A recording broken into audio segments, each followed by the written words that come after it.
Eu passei no primeiro concurso que eu fiz em apenas 3 meses e sem fazer cursinho, porque eu usei exatamente esse passo a passo que eu vou te ensinar agora em uma super aula prática. E o seguinte, eu quero muito que você veja essa aula e que depois dela você nunca mais dependa de uma videoaula na sua vida. Continue e veja essa aula inteira que você vai entender. O primeiro passo para criar o seu plano de ação para ter chances já desde o primeiro concurso é a etapa do planejamento, que na prática vai ser a sua organização, a montagem do seu cronograma. O cronograma nada mais é do que a divisão do tempo, certo? O tempo que você tem disponível para estudar. E para montar um planejamento perfeito, você precisa primeiro conhecer o seu inimigo, para você poder se adaptar a isso. Faz sentido? E o seu inimigo nesse momento é a prova do concurso, em que você tem que, na minha visão, mirar ali nos 90%, talvez um pouquinho mais, dependendo da competitividade do concurso. E para ter esses dados, você precisa de 2 grandes pilares, o edital e também a última prova do concurso. Alguns elementos você só vai encontrar na última prova. Normalmente no edital, que contém todas as regras do jogo. O edital tem as regras do jogo. Você se lembra que eu já falei que o concurso não é show do milhão. Você precisa ver todas as regras aqui nesse documento. E principalmente para montar o seu planejamento, você precisa pesquisar quantas matérias nós temos, quantas questões nós temos em cada matéria ou em cada bloco de matéria. Em muitos editais você não vai encontrar as informações do número de questões em cada uma das matérias. Por isso você precisa principalmente analisar a última prova do concurso, a última prova do cargo que você pretende.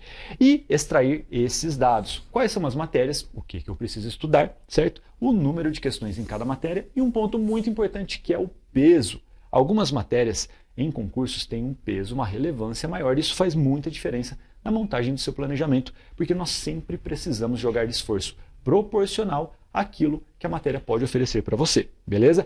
E aí a gente vai montar um cronograma com metas realizáveis, metas que sejam possíveis de você alcançar. Eu sei que muitas vezes te dá aquele desejo doido de ser o concurseiro mítico das 12 horas de estudos, mas eu te adianto que esse concurseiro, sinceramente, não existe. Se essa pessoa fala que estuda 12 horas, provavelmente ela está usando um estímulo de estudo passivo, né? Ela está achando que assistindo a Netflix ela vai ter resultados em concurso. Isso não funciona. Você tem que ter uma meta realizável, agressiva, mas ao mesmo tempo realizável, certo? Por exemplo, aqui, ó, se você está iniciando seus estudos, você pode fazer um planejamento para estudar todo o conteúdo do seu próximo concurso em um mês, estudando 4 horas por dia, e com uma meta de atingir 90%. Talvez, se você está iniciando do zero, está se acostumando a estudar, tudo bem você colocar aqui um tempo de 2 meses, estudando 2 horas por dia e colocar uma meta aqui de acertar 80%. Tá tudo bem. Você iniciando, não tem problema. Com o tempo eu recomendo que você vá aumentando a carga horária diária e, claro, também aumentando a meta de pontuação. Você sempre tem que ter essas metas também, analisando que tem que ser algo possível, algo realizável, mas também desafiador ao mesmo tempo, certo? Por isso que eu recomendo que você coloque 80%, 90%. E isso daqui, gente, é uma carga horária pesada se você usar os estímulos que nós ensinamos, focando naquilo que realmente importa, fazendo muitas questões, enfrentando seus erros, e vai dar tudo certo se você seguir isso. E agora, para mostrar para você como que funciona isso na prática de uma forma muito simples, eu vou fazer uma simulação. Eu criei um concurso aqui, que vai ser talvez o seu primeiro desafio, e ele tem números mais simples que vão ajudar você a entender essa lógica do planejamento do nosso plano de ação. Vamos dizer que esse concurso aqui tenha 30 questões, tá bom? 10 questões de português, 10 questões de raciocínio lógico-matemático e 10 questões de direito. Só que aí você analisando o edital, lembra que eu falei para você analisar o edital, você percebe que as matérias de português e raciocínio lógico-matemático têm peso 1, ou seja, cada questão vale 1 ponto. Já nas matérias de direito, você vai perceber que nesse concurso tem peso 2, ou seja, cada questão aqui vale 2 pontos.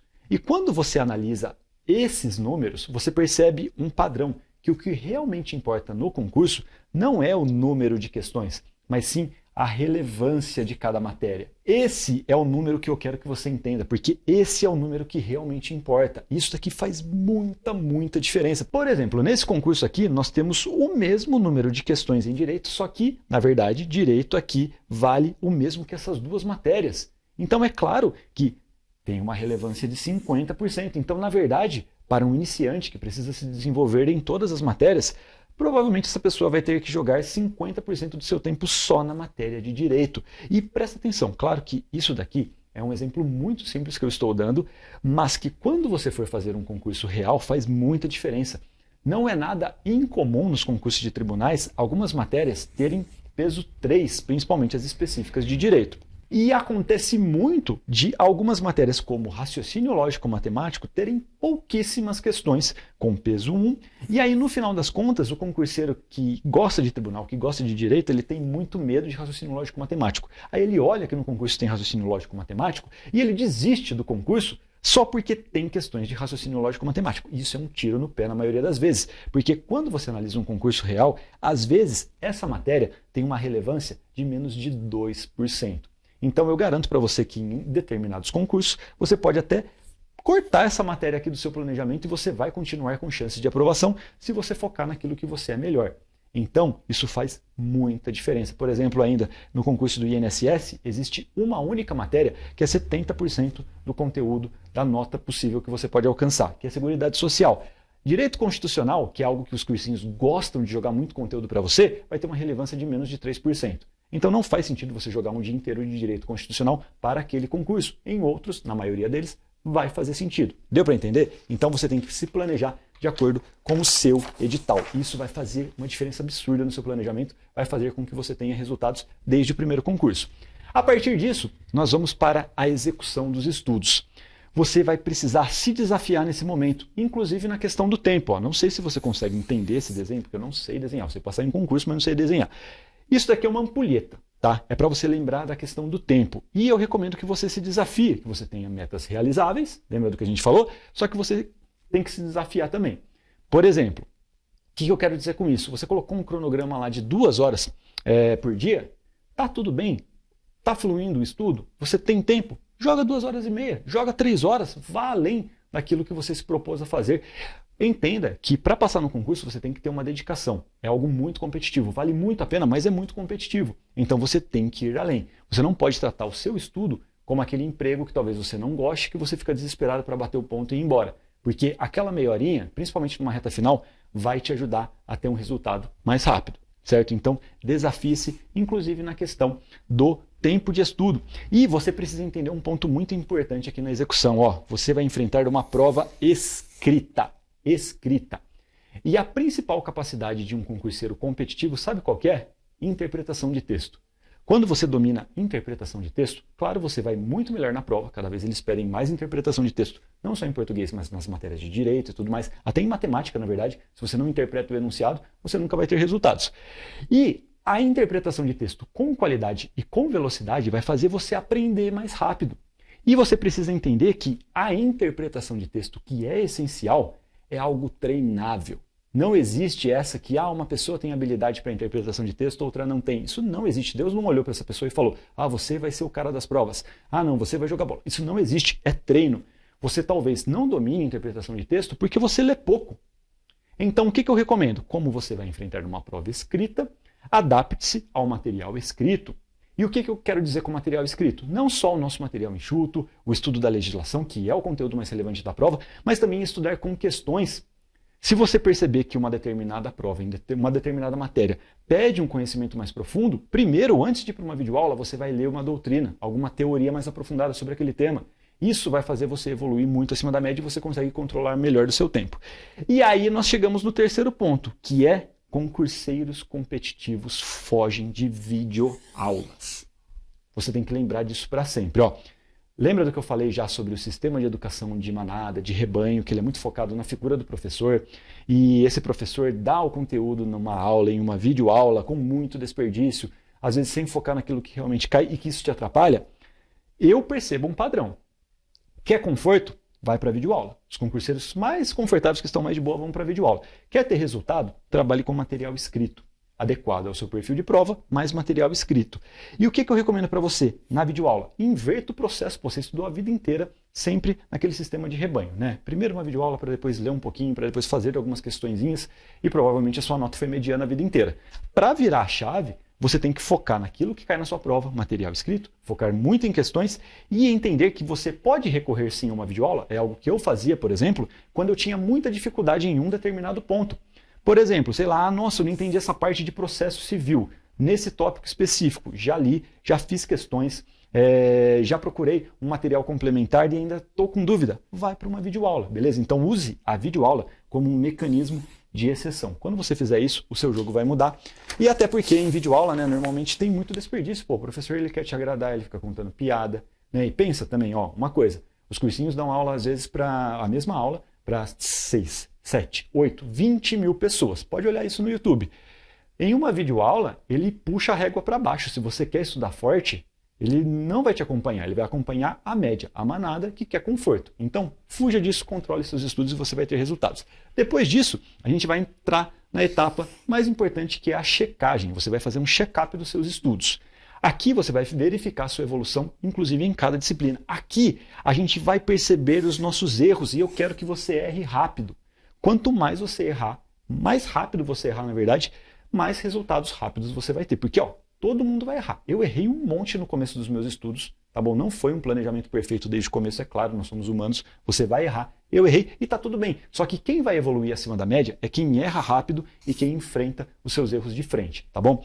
Então, por isso que é muito importante essa etapa e eu recomendo que você erre com simulados reais. O simulado é que vai dar o tapa de realidade na sua cara. O simulado e, claro, as provas que você vai fazer também. E o que eu quero dizer com simulados reais? Não faça simulados de cursinho. O simulado de cursinho ele é uma ferramenta de venda. Entenda isso. Eles criam questões fora do padrão da prova para criar um medo, uma grande dificuldade para você, porque o medo vende muito. E aí eles vão enfiar na sua cara um material cheio de desperdícios porque vai te deixar mais confortável. Só que isso vai te tirar daquilo que importa, que é o conhecimento útil para a prova. Então, fuja de simulados de cursinho. Procure simulados reais, claro, dentro da nossa plataforma sempre temos simulados reais com base em questões de provas anteriores e você, claro, tem que fazer sempre isso. Quer fazer um simulado a mais, quer fazer o seu próprio simulado? Procure questões reais. Entra no site das bancas, procure banco de provas e encontre essas provas, beleza? Vai te ajudar muito essa lógica, porque aí você vai saber o número real da sua evolução. E claro, na hora de fazer o seu simulado, para de ficar se medindo de forma genérica. Ah, Gustavo, estou fazendo 80%. Não quero saber porque isso não vai me ajudar a montar o seu planejamento.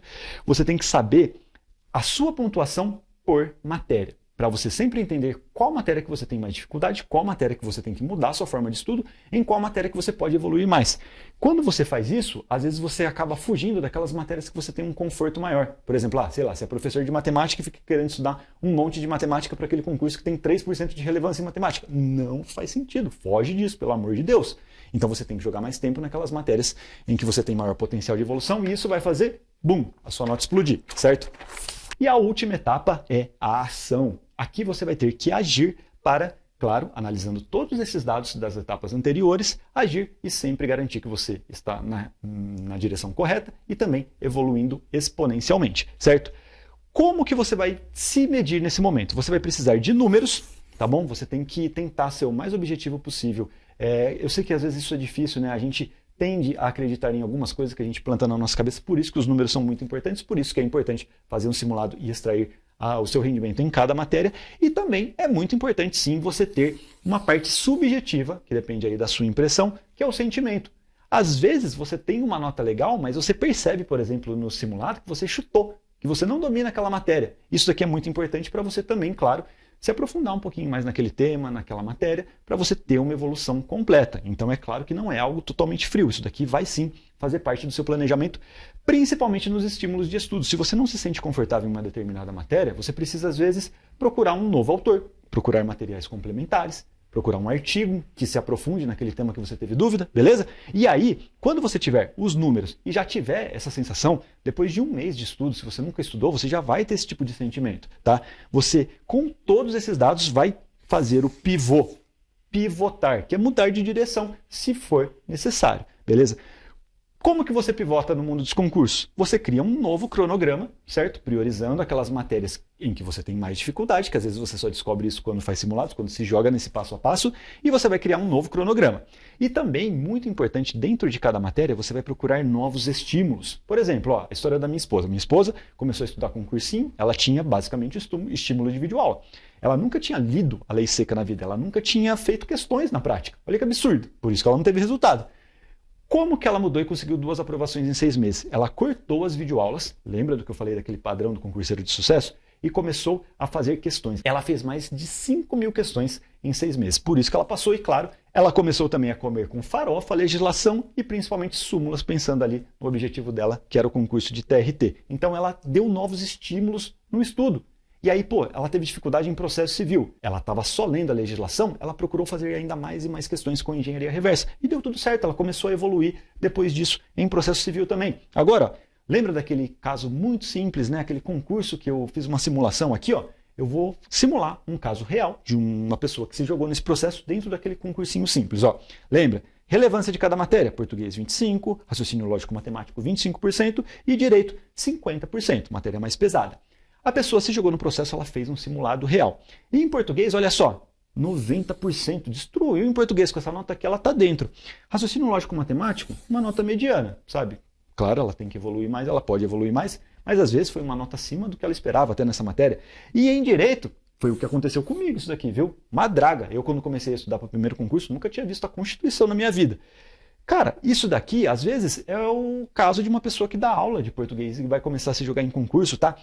Assim, essa pessoa ela não pode continuar com aquele planejamento estático que a gente fez no começo, jogando 50% do tempo em direito e jogando 25% do tempo em português, em que ela teve uma pontuação acima da média. Ela precisa personalizar seus estudos. Eu vou contar aqui o que eu fiz para passar no meu primeiro concurso em 3 meses. Eu tive algo parecido com isso, tá bom? Em português eu fui muito bem, em raciocínio lógico-matemático já fui legalzinho ali, na parte de direito não sabia nada. O que eu fiz? Cortei tudo que eu estava bem. Tudo.